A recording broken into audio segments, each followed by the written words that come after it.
Gente, primeiramente quero agradecer a presença de todos. Tá? Esse trabalho que eu fiz, eu comecei com um propósito, como ele disse, de fazer um trabalho de documentação de natureza, tá? dessa reserva. Vocês estão vendo aqui no mapa, essa área número 30 aqui, ó, é reserva extrativista do Casumba Iracema, no estado do Acre, 750 mil hectares. É uma área muito grande, muito extensa, e inicialmente começamos a trabalhar com paisagens, tá? Sempre nesses barquinhos de madeira, deliciosos de se navegar.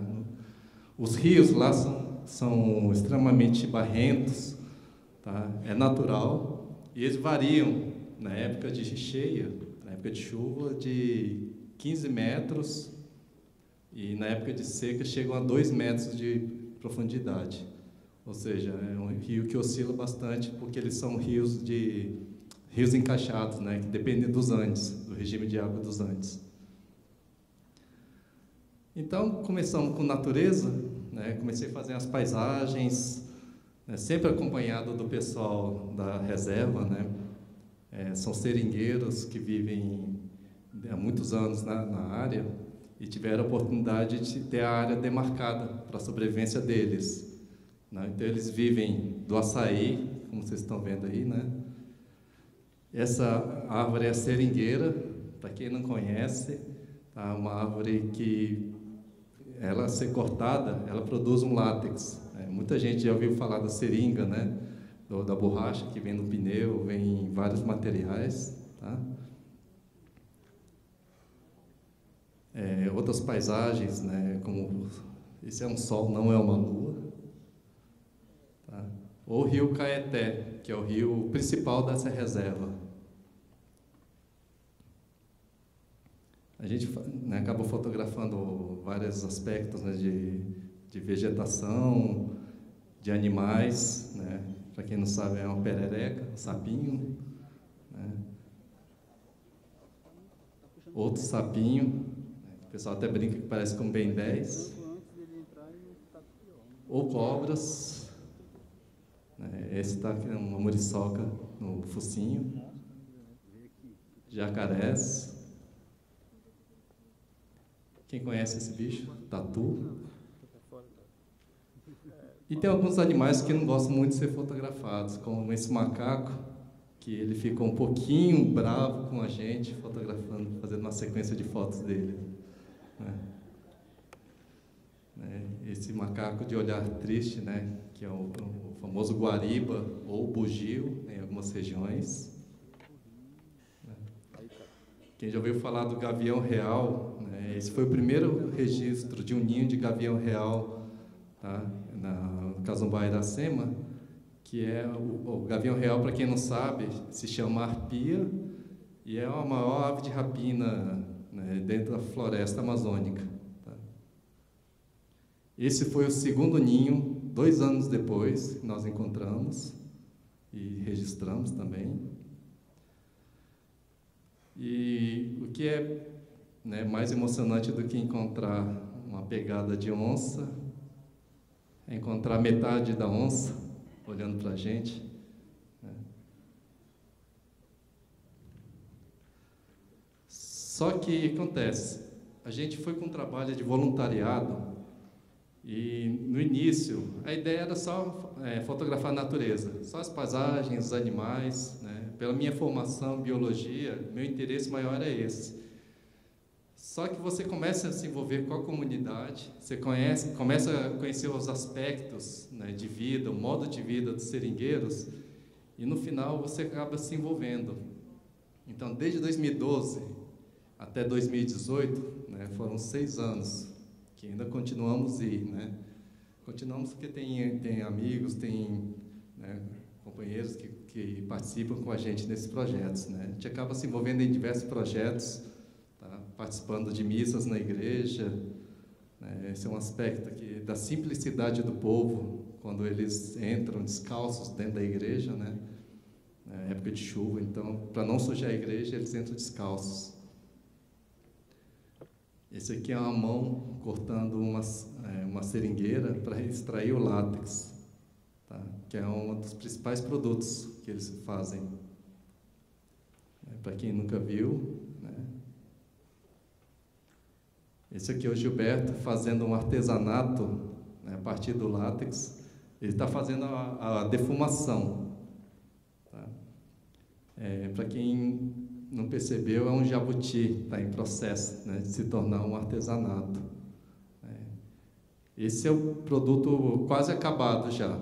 Está secando para pegar depois mais uma demão de tinta. Para quem não sabe, é a anta, né, e um sapinho ao fundo.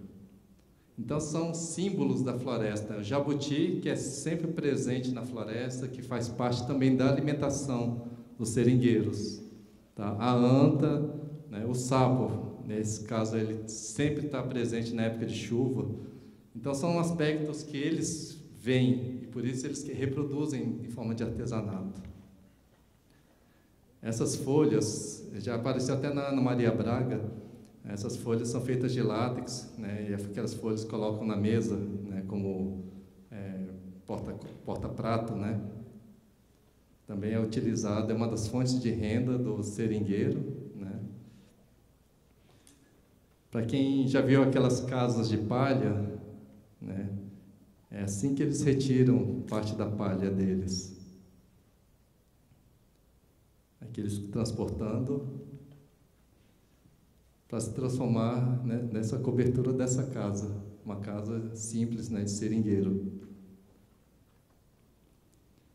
Castanha do Pará, quem não conhece, acho que ninguém, né? Todo mundo já ouviu falar, todo mundo já se alimentou, e é um produto que traz renda apenas uma vez por ano.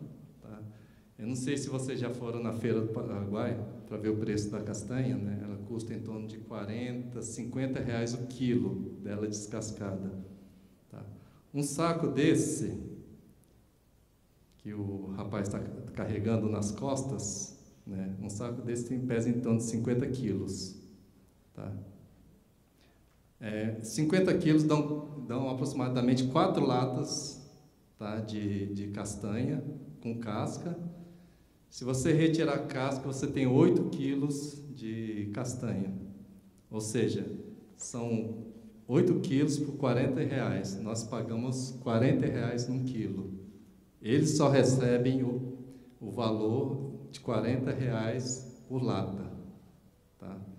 Então, é uma forma até de mostrar que, nas pontas, que sempre ganha pouco, né? Quem está no meio é que ganha mais, o atravessador ganha mais. É um trabalho que eu vou fazer uma documentação mais tarde, futuramente, sobre a exploração da castanha, né, a exploração da mão de obra. Eles têm alguma forma de carregar também, não só, né, pelas costas, né, mas carregam com os burrinhos de carga, uma vez por ano apenas, tá? Ou seja, o animal não é maltratado. E cada animal, em cada viagem que ele faz, durante a quebra e a coleta da castanha, ele carrega apenas 2 sacas de 40 quilos cada uma. Ou seja, 80 quilos, né, por dia de trabalho, por viagem que eles fazem. Ele deve fazer umas 4, 5 viagens por dia, num período de uma semana, no máximo. Tá? E essas são as dificuldades, né? Tem que atravessar o rio, né? Tem que atravessar, ajudar o animal a atravessar. Esse que é um dos nossos amigos, né? O apelido dele é Branco, e ele ajudando o burrinho dele a atravessar o rio, tá? Para poder carregar a castanha do outro lado. Ele não carrega a castanha dentro da água, tá? Porque senão ele afunda. Né? Eles deixam na margem e depois vão buscar de barco. Um videozinho só para mostrar a dificuldade da quebra da castanha.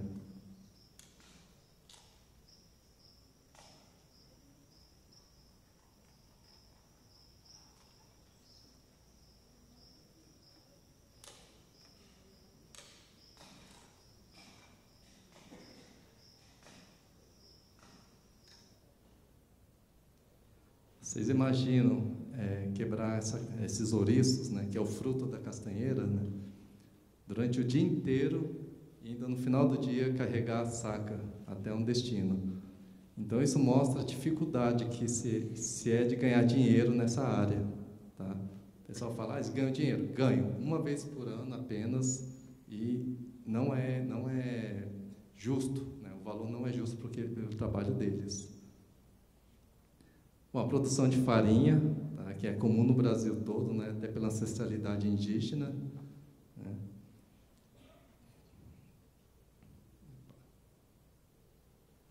Passou.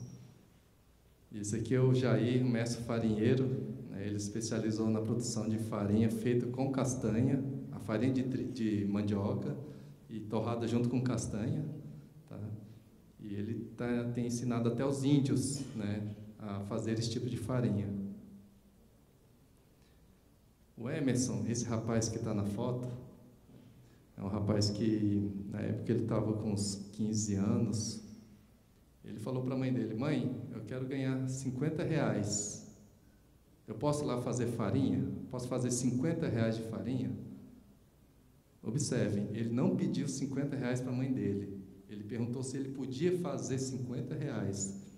E ele foi lá, tirou a mandioca da terra, descascou, lavou, moeu, prensou, para no outro dia ele torrar e carregar, né, meia saca, equivalente a uns 30 quilos de farinha, até a casa dele, que o rapaz que ia comprar farinha ia passar à porta da casa dele para buscar.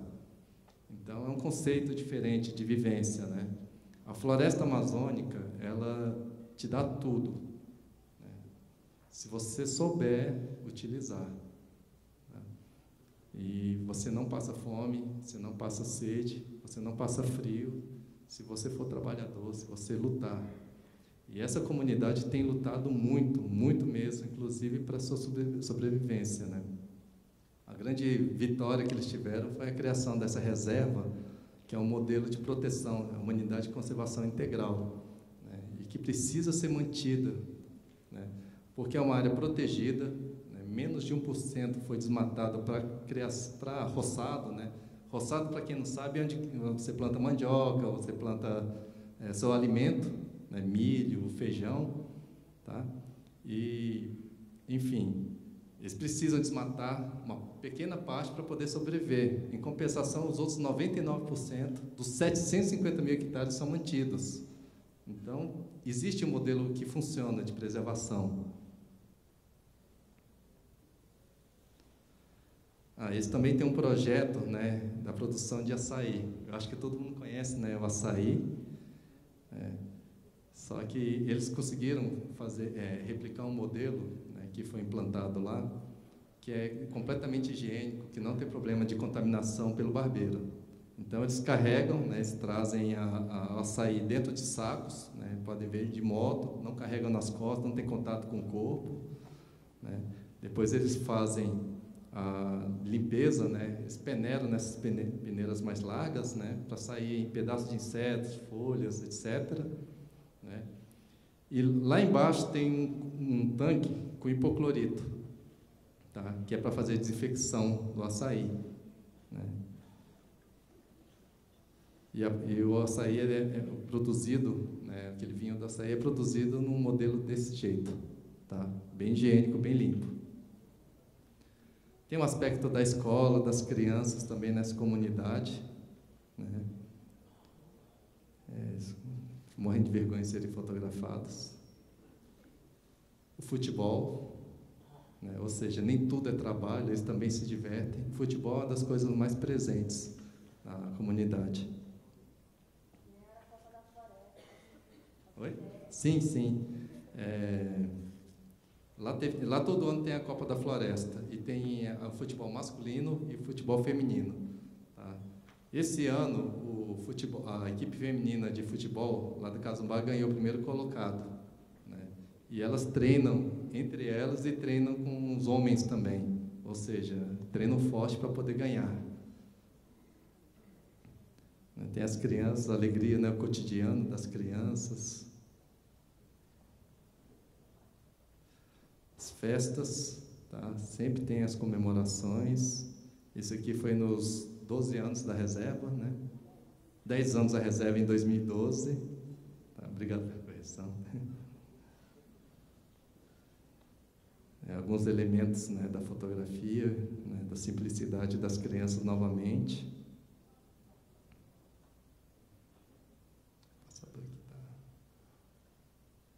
Sim.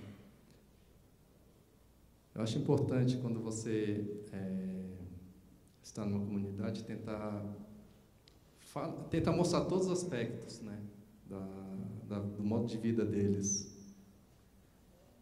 Bom, quem disse que fotógrafo de natureza não fotografa casamento, né? E esse casal de amigos, né, o Edivan, né, e a Tânia, obrigado. Né, eles convidaram a gente para tirar foto, né, de casamento deles. Ou seja, o fotógrafo tem que saber fazer de tudo. Foi na mata. Foi na floresta, lá, a cerimônia.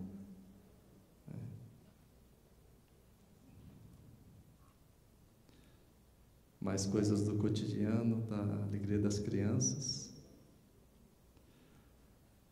Como é uma comunidade que depende do rio, né, eles acabam se tornando ribeirinhos também.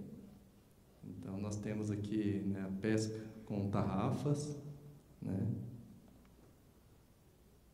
Eles pegaram um jaú de 20 quilos. Tá? Esses é o pai e filho. E o modo de pesca mais fantástico, né, que está me rendendo um trabalho, né, de documentar esse modo de pesca, que não existe, assim, eu não vi até agora em nenhum outro canto fora do Acre. Tá? Talvez algum país vizinho, Bolívia, né, ou Peru, eles façam esse tipo de pesca também, que consiste em pegar um visgo, né, vocês estão vendo essa estrutura, né? Tem um anzol na ponta, encastoado nesse pedaço de madeira e preso num barbante. A água é escura. A profundidade, né, desses poços, né, porque na época como eu falei no início, na época de chuva são de 14 metros, 15 metros de profundidade, e na época de seca cai a 2. Esses poços têm mais ou menos 2 metros de profundidade. E é quando os peixes se ajuntam, eles ficam embaixo das madeiras, dos galhos. E o que eles fazem? Eles vão lá embaixo e buscam o peixe. Tá? Eles mergulham e tiram com o visgo. Tá? É um rio que tem peixe elétrico, tem arraia, tem piranha, tem jacaré. E mesmo assim, raros são os acidentes, né? Acho que teve um acidente com a arraia e um acidente que um amigo, né, enfiou o anzol no pé do outro amigo pensando que era peixe. Acontece, né? Mas são os casos bem curiosos, tá? E é um exemplo de uma cultura, né, de um modo de pesca muito tradicional. E é digamos, a atividade que eu considero mais comunitária. Por quê? Porque eles não vendem o peixe, eles vão lá, se reúnem, pescam, né? Às vezes quem pesca mais traz 10 peixes, 12 peixes lá do fundo, né? E no caminho de volta para casa, vai distribuindo nas casas das pessoas que não foram pescar. Vão deixando na porta das casas. Então, e geralmente quem pesca mais é o que leva menos, leva 1, 2 peixes no máximo. Então, é um modo de vida comunitário, né, completamente independente de dinheiro. Tá? A não ser para comprar um anzol, para comprar o barbante, né, a corda, o restante é apenas mão de obra, tá? E diversão também. Esse peixe, para quem não conhece, se chama botoado, tá? Um peixe de carne muito boa, peixe de couro. Eles pescam, sobretudo, peixe de couro com essa técnica. Mas também jogam carteado, né? Gostam de se divertir. Nessa foto, o que aconteceu foi o seguinte: qual a ideia desse trabalho? Quando você vai fazer um trabalho documental, não adianta você permanecer por uma semana, um mês, 3 meses, 1 ano apenas. Você tem que conviver, porque muitos aspectos da comunidade você não vai conseguir perceber, você não vai conseguir fotografar se você não estiver envolvido com a comunidade, não estiver vivenciando tudo, inclusive os problemas, tá? Então você acaba passando várias situações, acaba conhecendo pessoas, acaba entendendo qual a necessidade da comunidade, entendeu? Então é importante, né? Cartier-Bresson mesmo fazia isso. Ele ia para a África, ficava 2 anos fotografando, vivendo, né, entre os povos africanos. E você quer ver as fotos dele? Naquela época, ele tinha que mandar o negativo dele para Paris, onde eles revelavam, e ele só via as fotos dele 2 anos depois. Às vezes nem via. Às vezes ele perdia os negativos, né, na viagem, perdia porque mofou, por algum problema. Então você tem que conviver para você poder fazer um documental. Hoje eu estava fazendo uma leitura de portfólio, não sei se o rapaz está aí, acho que não está aí não. E ele me perguntou, quero entrar nessa área documental. Eu falei, então envolva-se com a comunidade, envolva-se no local que você quer ir, que você quer fotografar, porque senão você só vai fotografar o superficial, você não vai entender, você não vai compreender o que essa comunidade está vivendo, né? Quer seja uma comunidade tradicional, quer seja uma comunidade urbana, você precisa como fala, entre parênteses, no bom sentido, se infiltrar, né? Se tornar parte deles. Nesse dia, né, eu estava jogando dominó, tinha chegado, eu não lembro, acho que a gente foi de uma pesca, a gente chegou de uma pesca, estávamos jogando dominó, e percebi as luzes, percebi a situação, né? Quando passou a minha vez de jogar, que perdi, eu corri, peguei a câmera e comecei a fotografar. Fotografando, fiz várias fotos, tal, e esqueci que estava chegando a minha vez. Quando chegou na minha vez, ficou todo mundo parado me olhando, do tipo, vem cá, você não vai jogar mais não com a gente? Você vai fotografar? Eu falei, peguei, larguei a câmera e continuei jogando com eles, né? Toda vez que eu ando com uma câmera, eles não estranham, já estão acostumados. Por quê? Já são 6 anos que eu caminho junto com a comunidade e que eu carrego uma câmera na mão, né? Quando eu não ando com a câmera, eles perguntam, você não vai fotografar? Ou seja, é o viés contrário. A primeira vez que nós chegamos, a gente foi fotografando, muita gente corria para passar maquiagem, para trocar de roupa, para ser bonito na foto, e fica uma situação antinatural. No momento que começamos a frequentar a igreja, independentemente de religião, você chega, começa a frequentar o dia a dia da comunidade, as pessoas começam a te aceitar, começam a entender o seu trabalho, e no final você anda com uma câmera e se torna praticamente invisível. Eles nem perguntam, que foto, deixa eu ver a foto que você tirou. Não, tira a foto, eles nem pedem às vezes para ver. Para eles é muito natural isso, tá? Então essa é a importância, tá, de um trabalho prolongado, um trabalho que demanda tempo, demanda gasto, demanda paciência, né? Tá? Esse ano eu passei em torno de 140 dias no Acre, né? Na maioria desses 140 dias, a maior parte foi nessa comunidade, né? E o pessoal até brinca, né? Quando eu volto para Brasília, eles perguntam, você só vai passear e voltar, né? Então, o tamanho do carinho que a comunidade tem comigo, né? E eu tenho com eles também. Essa seringueira é uma seringueira que fica na frente da sede do ICMBio, tá? E eu sempre fotografo. Toda vez que eu vou lá, eu tiro uma foto dela. E essa foi uma das primeiras fotos que eu fiz, com esse pôr do sol, tá? E pôr do sol, assim, o sol estava se pondo e deixou esse céu azul bem bonito.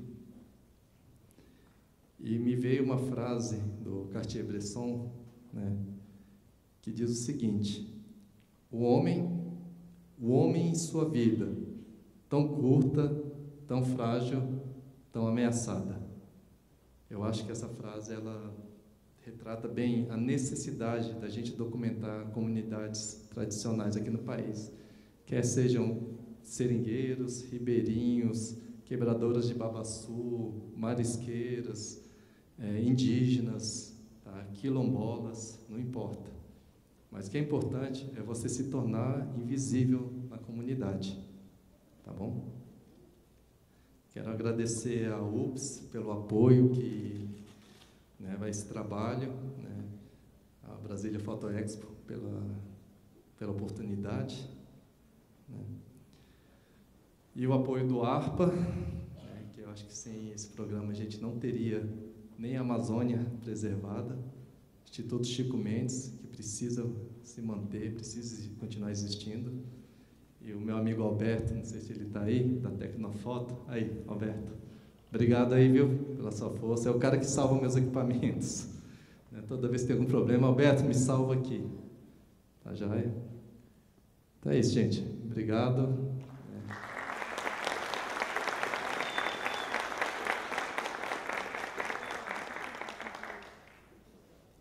Sim, alguém tem alguma dúvida, alguém quer fazer alguma pergunta, fazer alguma colocação? Sim.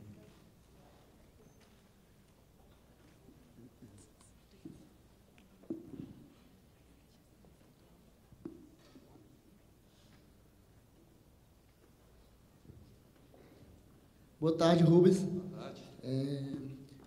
Qual é a questão, quando você chega nessas comunidades, como que você é recebido? Você chega neles e pede permissão para fotografar aquela comunidade? Como que é a recepção deles contigo, assim? E sua vida cotidiana lá, você tem casa própria?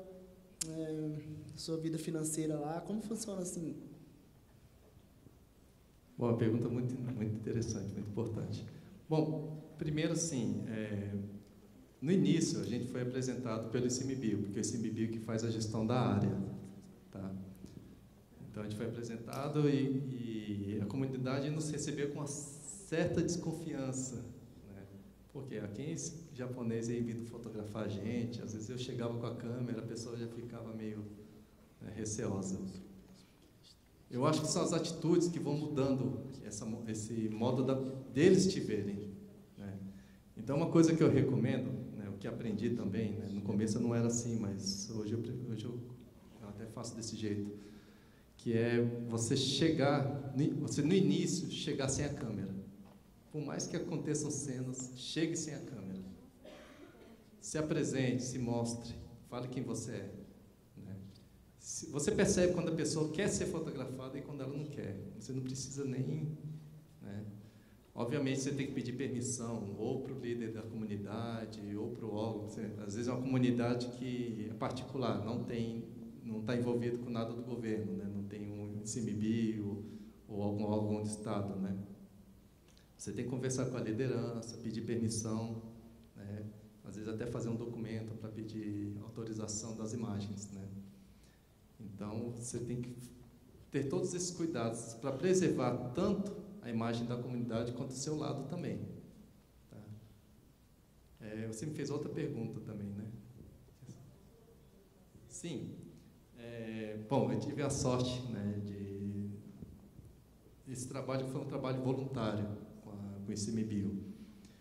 Então, isso quer dizer o quê? Que eu produzi, né, a Aurelice também, né, produziu um belo trabalho sobre a comunidade, e a gente entrava, produzia as imagens, alimentava o banco de imagens do ICMBio, e o ICMBio nos fornecia passagens, né, e a estadia e alimentação, que era dentro da sede, né. Mas muitas viagens eu fiz do próprio bolso, tá? E chegava lá, não precisava comprar nada de alimentos, ganhava da própria comunidade. Então, isso depende. Tem comunidades que são tão pobres, né? Um amigo meu, o Leonardo, ele já fotografou comunidades tão pobres que ele teve que deixar dinheiro na comunidade para poder ajudá-las.